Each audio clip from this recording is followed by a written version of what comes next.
السلام علیکم ورحمۃ اللہ وبرکاتہ۔ الحمد للہ نحمده ونستعینه ونستغفره ونؤمن به ونتوکل علیہ ونعوذ باللہ من شرور انفسنا ومن سیئات اعمالنا۔ قال اللہ تعالی فی القرآن المجید والفرقان الحمید، فاعوذ باللہ من الشیطان الرجیم، بسم اللہ الرحمن الرحیم۔ شہر رمضان الذی انزل فیہ القرآن ھدی للناس وبینات من الھدی والفرقان، فمن شہد منکم الشہر فلیصم۔ وقال اللہ تعالی ایضا یا ایھا الذین آمنوا استعینوا بالصبر والصلاۃ ان اللہ مع الصابرین۔ وقال ایضا وجزاهم بما صبروا جنة وحریرا۔ صدق اللہ العظیم۔ وقال النبی صلی اللہ علیہ وسلم فی خطبۃ وهو شہر الصبر والصبر ثواب الجنہ، او کما قال علیہ الصلاۃ والسلام۔ معزز و محترم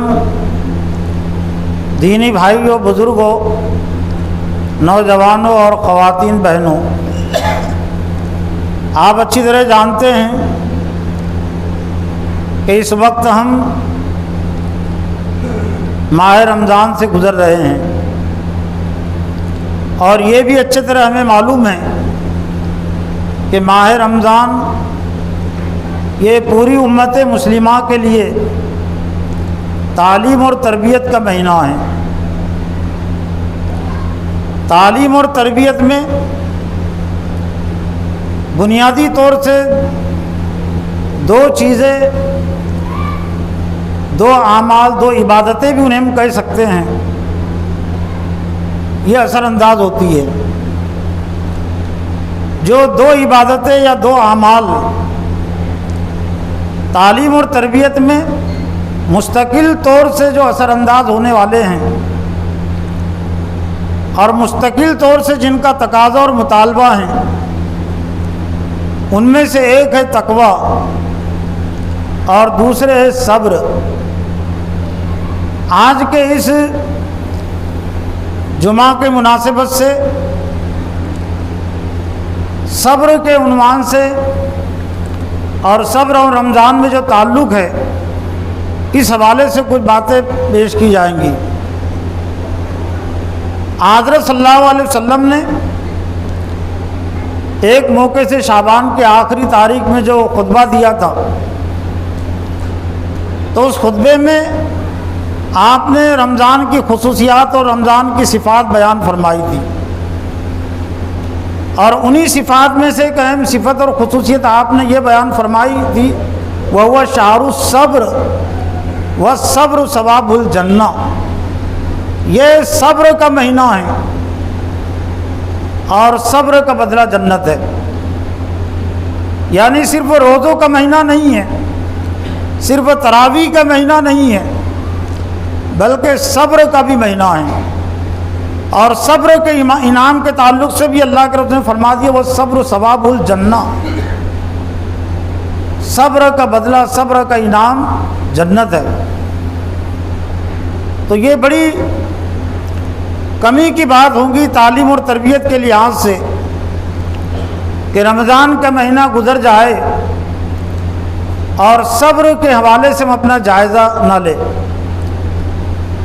صبر کا حقیقی مفہوم اور مطلب اور تقاضا ہمارے ذہن اور دماغوں میں نہ آئے۔ اگرچہ صبر کا لفظ اور صبر کا عنوان بہت وسیع ہے، ایک خطبے میں صبر کے وہ تمام تقاضے اور صبر کی وہ پوری حقیقت پیش نہیں کی جا سکتی، لیکن قرآن مجید کی چند آیات کے ذریعے سے کوشش رہیں گی کہ خود میری اپنی تذکیر توجہ کے لیے، آپ کی تذکیر توجہ کے لیے صبر کے مفہوم اور مطلب سے متعلق کچھ باتیں ہمارے ذہن اور دماغوں میں مستحضر رہے۔ اس سلسلے میں سب سے اہم اور بنیادی بات یہ ہے کہ صبر کا جب تک کہ ذخیرہ ذہن اور دماغوں میں ہمارے جمع نہیں ہوتا، ہم اس کا اظہار نہیں کر سکتے۔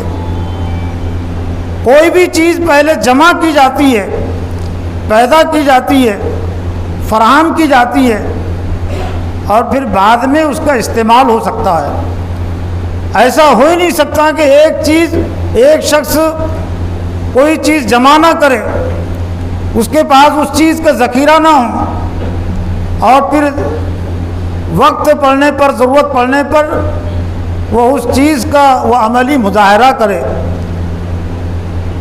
تو صبر کے حوالے سے بھی یہی چیز ہے۔ اور آج جو امت مسلمہ کی طرف سے، جن میں سبھی شامل ہیں، بلکہ خواص زیادہ ذمہ دار ہے،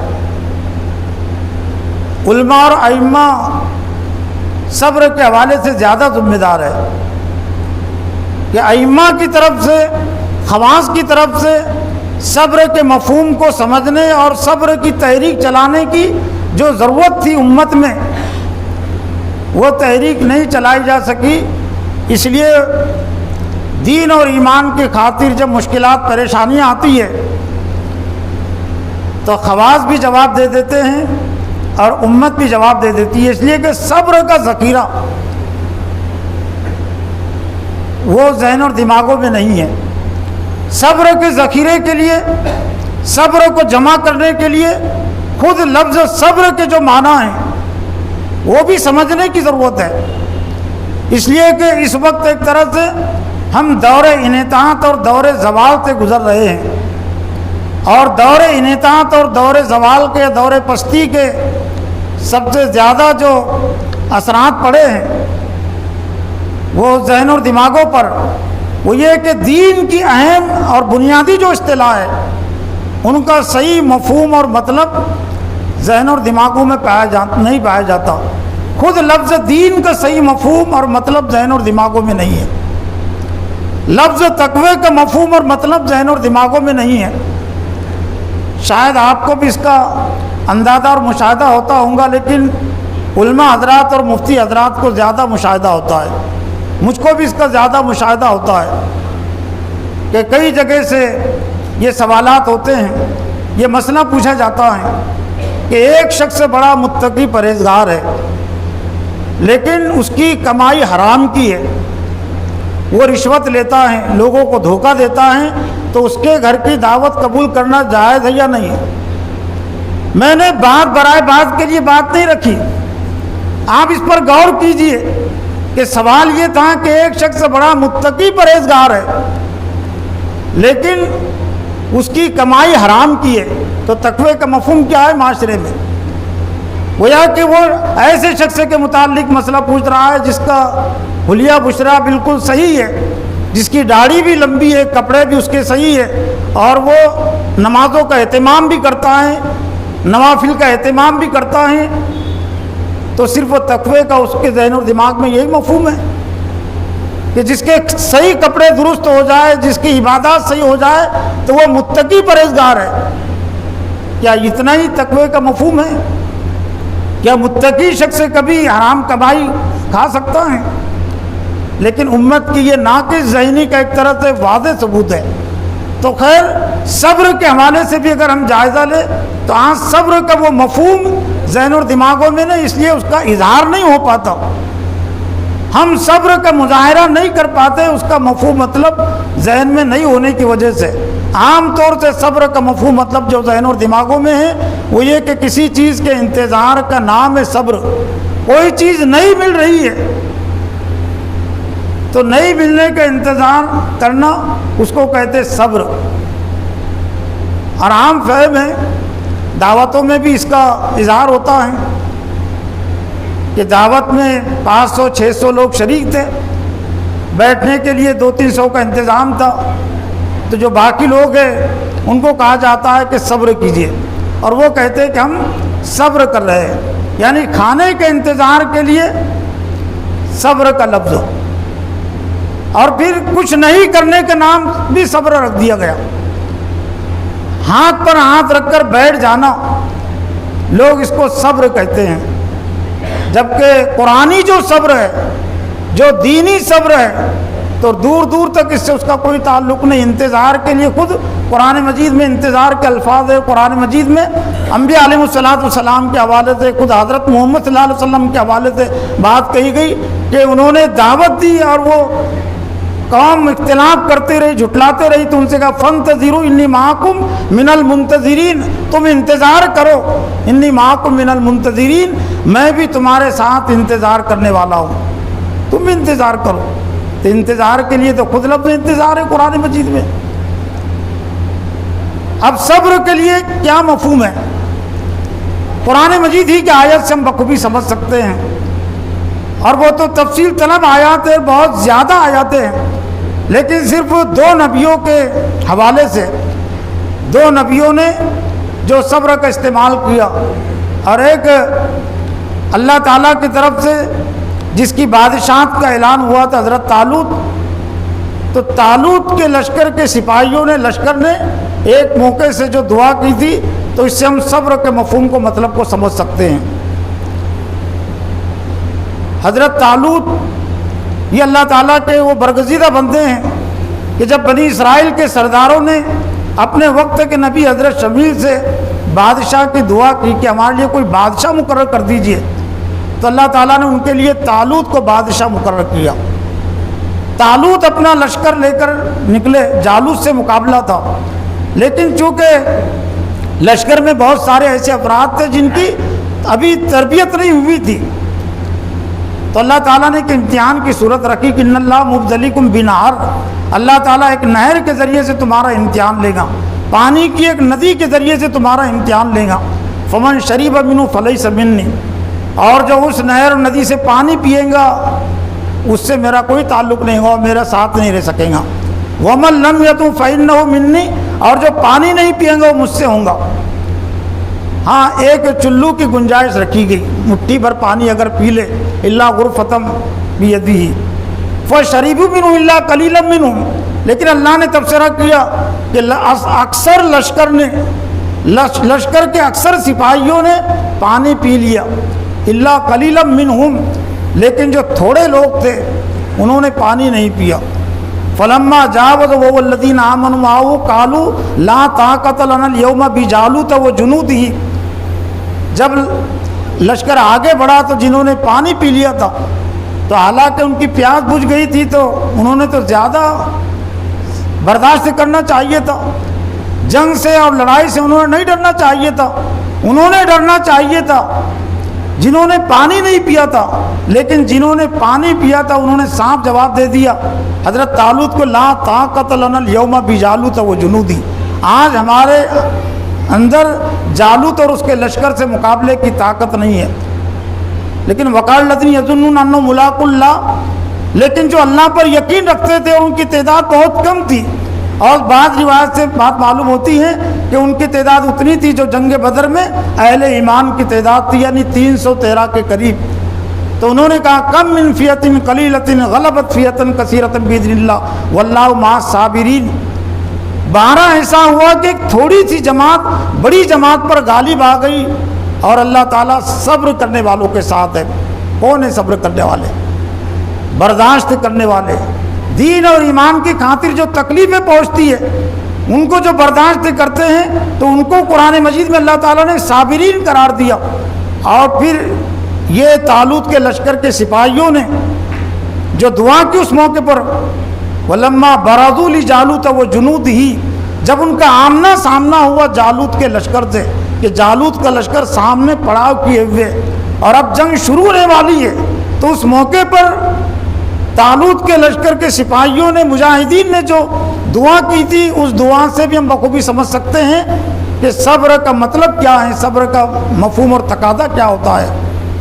وَلَمَّا بَرَزُوا لِجَالُوتَ وَجُنُودِهِ قَالُوا رَبَّنَا أَفْرِغْ عَلَيْنَا صَبْرًا وَثَبِّتْ أَقْدَامَنَا وَانصُرْنَا عَلَى الْقَوْمِ الْكَافِرِينَ, اے ہمارے رب افریغ علینا صبرا, ہم پر صبر کو ڈھیل دے, ہم پر صبر کو ڈال دے. یعنی اب جو خون کے فوارے نکلیں گے اور ہماری بہت سارے ساتھیوں کی نعشوں پر سے ہم کو جانا پڑے گا, بہت ساری نعشیں تڑپتی ہم کو دیکھنی پڑیں گی, میرے جسم ہمارے جسموں سے خون نکلے گا، ساتھیوں کے جسموں سے خون نکلے گا، اس کو برداشت کرنا اتنا آسان نہیں ہے. تو افریغ علینا صبر، تو اس برداشت کے لیے انہوں نے جو الفاظ استعمال کیے قرآن نے اس کو صبر سے تعبیر کیا. حضرت ابراہیم علیہ السلام نے اپنے بیٹے حضرت اسماعیل کو جب اپنا وہ خواب سنایا جو ایک طرح سے اللہ کی وحی تھی، فلما بلغ معه السعي قال يا بني اني ارى في المنام اني اذبحك فانظر ماذا ترى قال يا ابت افعل ما تؤمر ستجدني ان شاء الله من الصابرين. جب وہ دوڑنے کی عمر کو پہنچ گئے، 13 سال 14 سال کی عمر کو پہنچ گئے حضرت اسماعیل، تو اللہ تعالیٰ نے حضرت ابراہیم علیہ السلام کو خواب دکھایا. ایک طرح سے نبی کا خواب یہ ایک وہی ہوتی ہے کہ اپنے بیٹے کو ذبح کر رہے، ان کے گلے پر، بیٹے کے گلے پر چھری چلا رہے. تو حضرت ابراہیم علیہ السلام نے اپنے بیٹے سے کہا کہ انی ارا فی المنام انی اذبحک، اے بیٹے میں تجھے ذبح کرتے ہوئے دیکھ رہا ہوں، تیری کیا رائے ہے؟ تو کس لفظ کا استعمال کیا تھا حضرت اسماعیل نے، کس لفظ کا سہارا لیا تھا حضرت اسماعیل علیہ السلام نے؟ یا ابت افعل ما تؤمر ستجدنی ان شاء اللہ من الصابرین، اے میرے ابا کر گزریے جس کا آپ کو حکم دیا گیا، اللہ نے چاہا تو آپ مجھے برداشت کرنے والوں میں سے پائیں گے. یہ جو خون کے فوارے آپ میرے گلے سے نکلیں گے اور میں آپ سے جدا ہو جاؤں گا، یہ تو بعد میں بات معلوم ہوئی کہ اللہ کا امتحان تھا، لیکن پہلے تو اس طرح کی کوئی بات نہیں تھی. کیا ہے میرے ابا، اب میں تم سے جو جدا ہونے والا ہوں، دنیا سے جدا ہونے والا ہوں یہ ذبح کے نتیجے میں، تو اس کی جو تکلیف مجھے پہنچیں گی انشاءاللہ من الصابرین، اللہ نے چاہا تو آپ مجھے صبر کرنے والا، برداشت کرنے والا پائیں گے. اور انہی حضرت ابراہیم علیہ السلام ہی کے پوتے حضرت اسحاق، حضرت یعقوب علیہ السلام کے حوالے سے بھی سورہ یوسف میں اللہ تعالیٰ نے 2 جگہ پر ان کا تذکرہ کیا جہاں انہوں نے صبر کا لفظ استعمال کیا. کب صبر کا استعمال کیا؟ جب حضرت یعقوب علیہ السلام ہی کے 10 بیٹوں نے حضرت یوسف علیہ السلام کو ان سے لے جا کر جنگل میں کنویں میں پھینک دیا. وَجَاءُوا عَلَىٰ قَمِيصِهِ بِدَمٍ كَذِبٍ، اور ان کے قمیص پر جھوٹا خون لائے، قرآن مجید میں کہا، اور کہا فَأَكَلَهُ الذِّئْبُ، اور بھیڑیے نے اس کو کھا لیا. حضرت یعقوب نے جب یہ سنا کہ حضرت یوسف کو بھیڑیے نے کھا لیا، قَالَ بَلْ سَوَّلَتْ لَكُمْ أَنفُسُكُمْ فَصَبْرٌ جَمِيلٌ، ایک بات ہے جو تم نے گھڑ لی ہے، فَصَبْرٌ جَمِيلٌ، لیکن صبر ہی بہتر ہے. کس قسم کا صبر تھا؟ کہ انتظار کے نام کا صبر تھا، یا تکلیف اور مصیبتوں سے بچنے کا نام صبر تھا؟ جو تکلیف حضرت یعقوب کو اس خبر سے پہنچی ہوں گی حضرت یوسف علیہ السلام کی جدائی کی کہ بھیڑیے نے اس کو کھا لیا، بھلے ہی بھیڑیے نے اس کو نہ کھایا ہو، لیکن کوئی ایک سانحہ پیش آیا، ایک حادثہ پیش آ گیا کہ جس سے حضرت یوسف اب مجھ سے جدا ہو گئے، یہ بات تو ذہن میں آ گئی نا. لیکن کس لفظ سے حضرت یعقوب علیہ السلام نے سہارا دیا اپنے آپ کو؟ فَصَبْرٌ جَمِيلٌ، صبر ہی بہتر ہے. اور صبر کا لفظ حضرت یعقوب علیہ السلام نے اس موقع پر استعمال کیا جبکہ مصر میں قحط پڑا، اور پھر غلہ لینے کے لیے حضرت یعقوب علیہ السلام کے تمام بیٹے گئے، بنیامین بھی جو یوسف علیہ السلام کے حقیقی بھائی تھے، اور ایک تدبیر سے حضرت یوسف علیہ السلام نے بنیامین کو اپنے پاس روک لیا تھا. لیکن یہ تدبیر کا علم ان کے بھائیوں کو بھی نہیں تھا. ان کے بھائیوں نے صرف اتنے دیکھا کہ ایک بادشاہ کا پیالہ ان کے سامان میں، تھیلے میں نکلا، اور اس کے نتیجے میں پھر حکومت نے ان کو گرفتار کر لیا. تو یہ خبر بھائیوں نے حضرت یعقوب علیہ السلام کو دی کہ بنیامین نے چوری کی، اور اس چوری کے نتیجے میں ان کو گرفتار کر لیا گیا. تو اس موقع پر بھی حضرت یعقوب علیہ السلام نے کہا تھا قَالَ بَلْ سَوَّلَتْ لَكُمْ أَنفُسُكُمْ فَصَبْرٌ جَمِيلٌ، ایک بات ہے جو تم نے بنائی ہے، لیکن فَصَبْرٌ جَمِيلٌ، صبر ہی بہتر ہے، صبر ہی بہتر ہے. وہ شہر الصبر والصبر ثواب الجنہ، یہ صبر کی تیاری کا مہینہ بھی ہے، صبر کو ذہن اور دماغوں میں جمع کرنے کا مہینہ بھی ہے. اور روزے کی جو شرائط اللہ تعالیٰ نے رکھی ہے، تو ایک طرح سے صبر کا اس میں عملی مظاہرہ بھی ہوتا ہے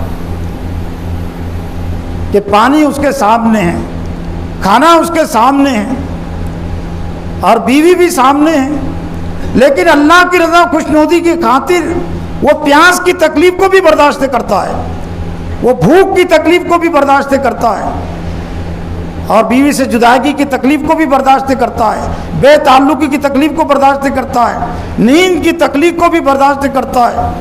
تو ظاہر بات ہے کہ ایک مومن شخص، ایک ایمان والا، جب اللہ کی رضا اور خوشنودی کی خاطر وہ حلال چیز کو بھی چھوڑ دے گا، پانی بنیادی طور سے حرام نہیں ہے، کھانا بنیادی طور سے حرام نہیں ہے، بیوی سے تعلقات بنیادی طور سے حرام نہیں ہے، لیکن امتحان کے طور پر پابندی لگا دی گئی تاکہ صبر کی کیفیت پیدا ہو سکے، صبر کا عملی وہ مظاہرہ کر سکے۔ تو کیا ایسا شخص وہ رشوت اور جھوٹ اور زنا اور بدکاری اور اللہ کی نافرمانیوں کو نہیں چھوڑ سکتا؟ صبر کے حوالے سے دو اہم چیزیں ہیں، ایک تو ہے صبر کی تعلیم اور تربیت، اور صبر کا مفہوم اور مطلب ذہن اور دماغوں میں، اور یہ ماہ رمضان کے ذریعے سے اس کا انتظام قرآن مجید کی قرأت اور سماعت کے ذریعے سے اللہ تعالیٰ کرتا ہے۔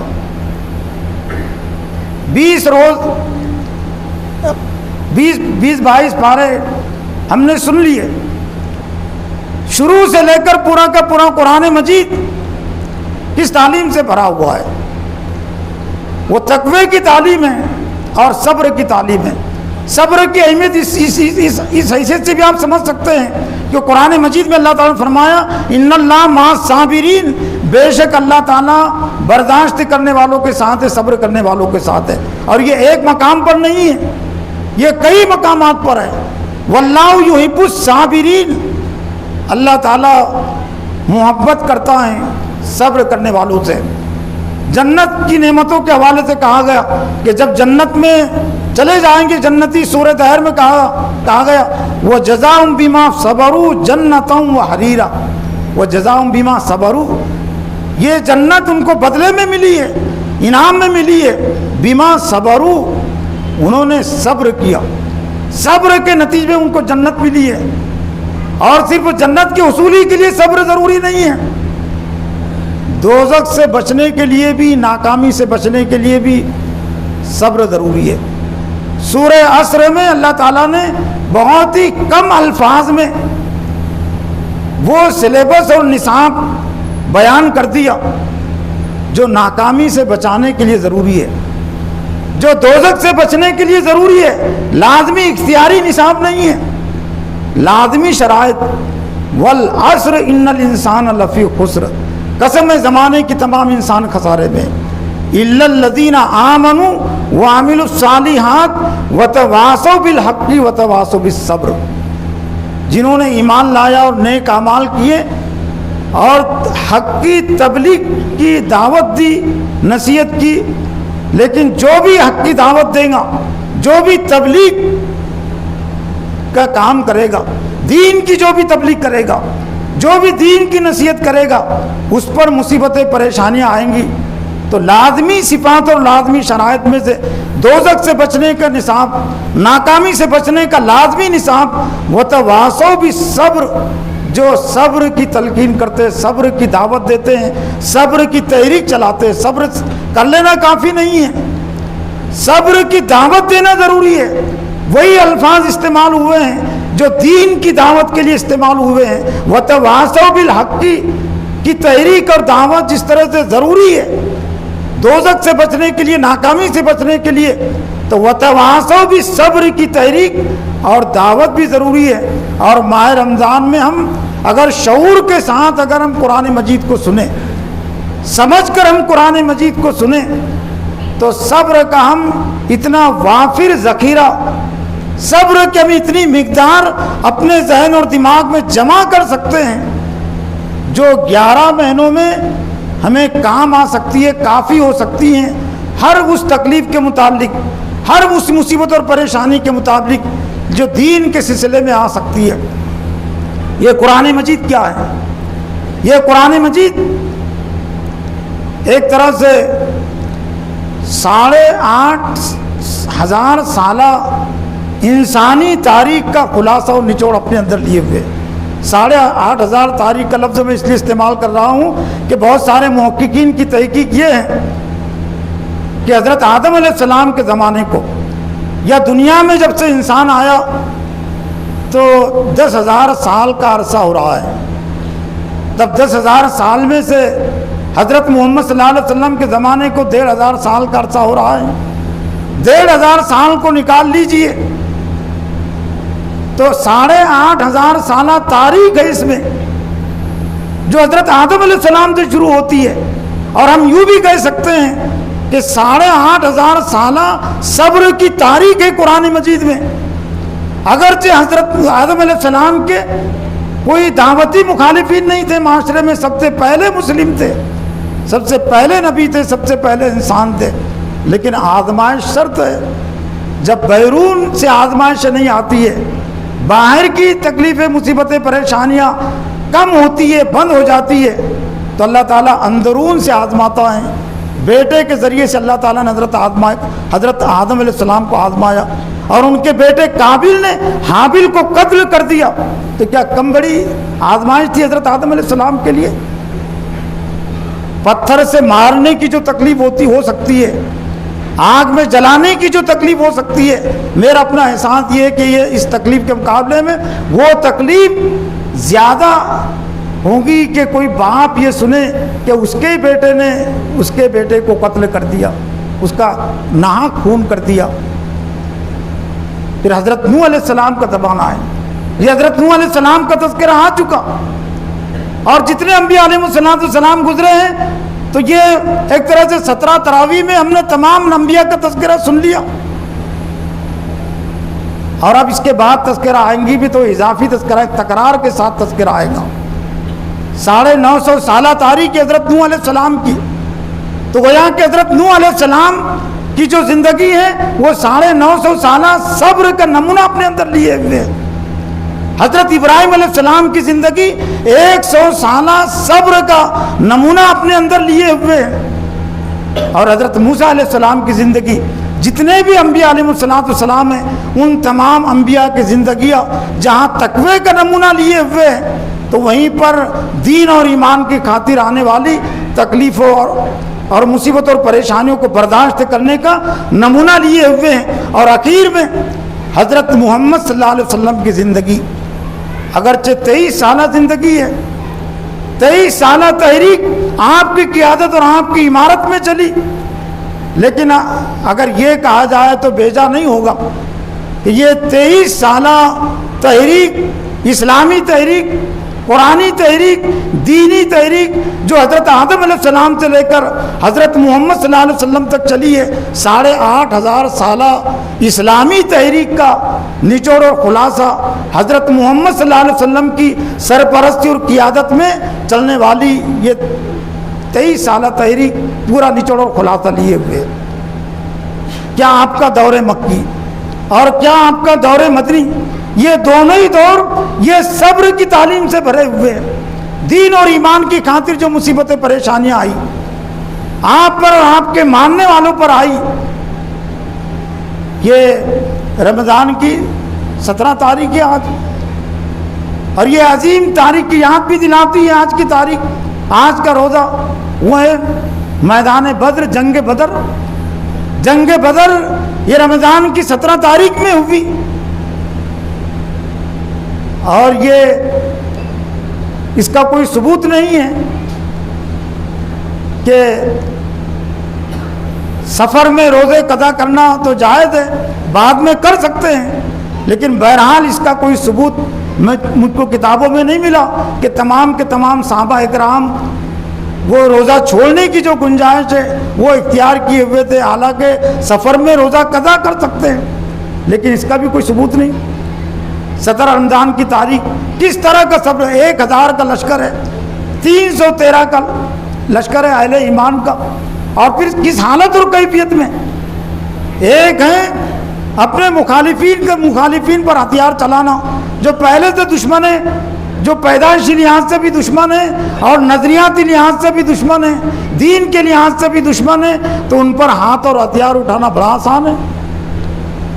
لیکن جو خاندانی لحاظ سے رشتہ دار ہے، حضرت محمد صلی اللہ علیہ وسلم کے داماد ابو العاص مخالفین کے لشکر میں ہیں، آپ کے چچا حضرت عباس وہ مخالفین کے لشکر میں ہیں، حضرت علی کے بھائی جو مشرکین مکہ کے لشکر میں ہیں، حضرت عمر صدیق کے بیٹے مشرکین مکہ کے لشکر میں ہیں۔ اور ایک مرتبہ ایمان لانے کے بعد عمر صدیق کے لڑکے نے کہہ دیا تھا، ایک موقع ایسا آ گیا تھا کہ آپ میری تلوار کی زد میں تھے، لیکن باپ سمجھ کر میں نے چھوڑ دیا۔ عمر نے کہا کہ اگر تو میری تلوار کی زد میں ہوتا تو میں تجھے نہیں چھوڑتا، تو اپنے کفر میں کمزور نکلا۔ اور پھر یہی رمضان کا مہینہ ہے، اس کے 8 سال کے بعد فتح مکہ وہ رمضان کی 20 تاریخ کو ہوا۔ یہ رمضان نے اہل ایمان کو دین اور ایمان کی خاطر آنے والی تکلیفوں اور مصیبتوں اور پریشانیوں کو برداشت کرنے کے لیے تیار کیا تھا۔ لیکن ہمیں بھی جائزہ لینا چاہیے کہ کئی رمضان ہماری زندگیوں میں بھی گزر گئے، لیکن دین اور ایمان کی خاطر جو مصیبتیں پریشانیاں آ رہی ہے تو کتنا ہم انہیں برداشت کرنے کے لیے تیار ہے۔ کوئی کسی کے متعلق کیا کہہ سکتا ہے، لیکن آج امت مسلمہ اندیشوں سے ڈری ہوئی ہے، اللہ ماشاء اللہ اندیشوں سے ڈر لگتا ہے۔